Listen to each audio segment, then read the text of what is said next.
Labas vakaras, prasideda antrasis smskredi.lt lygos ratas, pirmosios rungtynės tame rate ir 10-ajame ture ir šį kartą pirmąjį kartą Futbolo TV sveikinasi su jumis iš Pakruojo.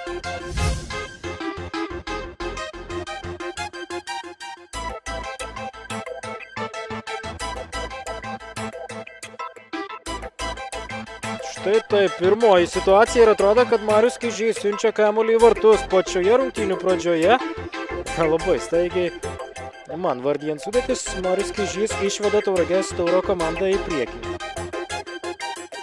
Sarlauskis ir Skroblas žaidė paskutinės 15 minučių kartu, šalia vienas kito ir įvarčių nepraleido, o tai ko gero yra svarbiausia. Dar vienas perdavimas ir 11 metrų baudinys. Lukas Kokanauskas jį uždirba. O dabar smūgis ir labai užtikrintai Ričardas Beniušis muša įvartį. Tai yra trečiasis jo įvartis šiame sezone ir jis tampa rezultatyviausiu Pakruojos futbolininkų šiemet.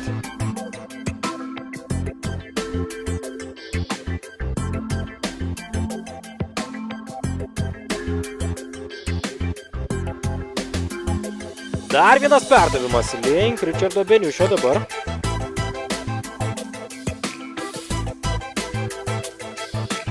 O čia perdavimas į priekį link Luko Kokanausko. Kokanauskas baudos aikštelėje. Pirmas prie kamuolio Martynas Matuzas.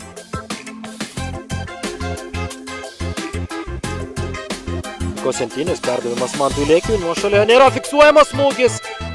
Marius Kižys.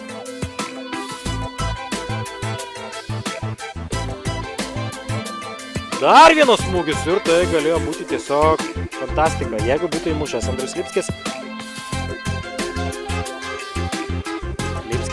Prašo kamuolio Lukas Kokanauskas baudos aikštelėje, vienas prieš vartininkas smūgis ir Virpstas dabar atrodo išgelbėja Tauro komandą.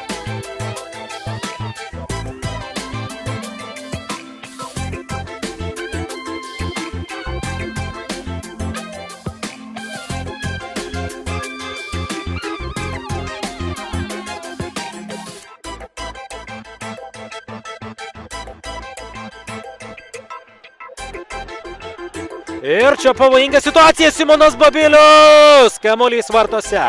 Nėra nuošalės, perdavimą atlieka Maksimas Lukaševičius.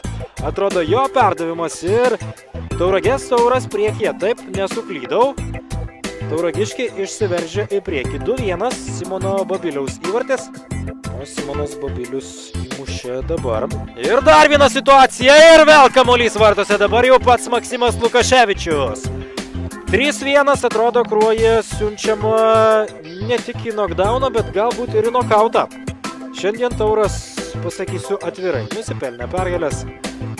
O šiuose rungtynėse netgi ir pergalė jam yra tikrai pasiekiama. Dabar jau netgi ranka pasiekiama, pirmaujama vis dėlto rezultatu 3-1 ir atrodo, kad jau dabar prikalbėjau. Smūgis ir krinta įvartis į Tauro vartus. Rezultatas dabar jau 3-2, niekas šiuose rungtynėse dar nebaigta. Tai yra didžiausias rezultatas, kai vartuose stovi Maris Eltermanis. Pradėjo labai sėkmingai, su Banga nepraleido, su Sūduva nepraleido, su Žalgiriu nepraleido ir su Atlantu praleistas įvartis jau greitai, atrodo 13 minutę. O čia pavojinga gali būti atakos smūgis į artimą į vartų kampą ir mušė į vartus Romanas Kuzinas. Lukas Bielskis gavo dar kelias minutės. 3 pridėtos, lieka apie 2 iki rungtynių pabaigos į baudos aikštelę ir čia smūgis į vartus, nepataiko dabar Andrius Lipskis.